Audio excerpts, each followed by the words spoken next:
नमस्कार, मी वैद्य लता रोजतकर। निरोगी आयुष्याचा मार्ग हा पोटातून जातो आणि या मार्गावरचे जर आपल्याला ऍक्सिडेंट टाळायचे असतील तर आपल्याला जेवणाचे साधे सोपे सरळ नियम पाळावे लागतात आणि तेच मी तुम्हाला आज सांगणार आहे। तेव्हा बघत राहा व्हिडिओ। पहिला नियम, भूक असेल तर जेवायचं आहे। भूक लागली आहे याचाच अर्थ बॉडीने सिग्नल दिलेला असतो की आता या शरीराला ऊर्जेची गरज आहे आणि या ऊर्जेसाठी अन्न हवं आहे। जेव्हा हे जेवण केल्या जातं तेव्हा हे डायजेस्टिव्ह एन्झाइम्स जे आहेत ते सिक्रेट होतात डायजेशन पासून किंवा याचं डायजेशन झाल्यानंतर शरीराला आवश्यक अशी घटक द्रव्ये त्यापासून तयार केली जातात, निर्माण केली जातात आणि ऍब्सॉर्ब सुद्धा केली जातात। दुसरा नियम, भूक नसेल तर जेवायचं नाहीये, ते जेवण तुम्हाला स्किप करायचं आहे। ज्या दिवशी भूक नाही आहे तेव्हा जर आपण लंघन केलं किंवा उपवास केला तर लंघनम परम औषधम, म्हणजेच ते लंघन तुम्हाला औषधाप्रमाणे कार्य करतं। जर भूक नसताना आपण जेवलो तर आपल्याला पोट जड होणे, पातळ संडास होणे, गॅसेस होणे, मलबद्धता होणे किंवा ऍसिडिटी, अम्लोदगार असे वेगवेगळे पोटाचे विकार दिसून येतात किंवा वेगवेगळी लक्षणे निर्माण होतात। भूक नसेल तेव्हा उपाशी राहायचं आहे। तिसरा नियम,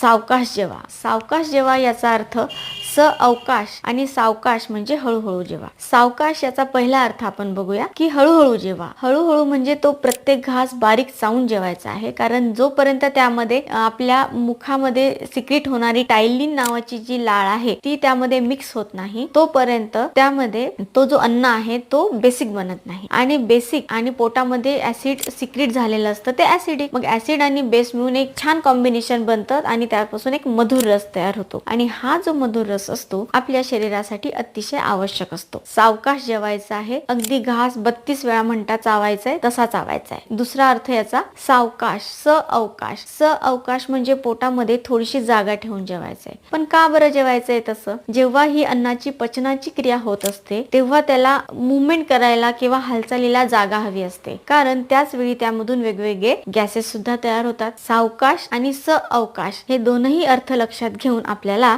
जेवणाचे नियम पाळायचे आहेत। व्हिडिओ जर आवडला असेल तर लाईक करा, शेअर करा आणि सबस्क्राईब करायला मात्र विसरू नका।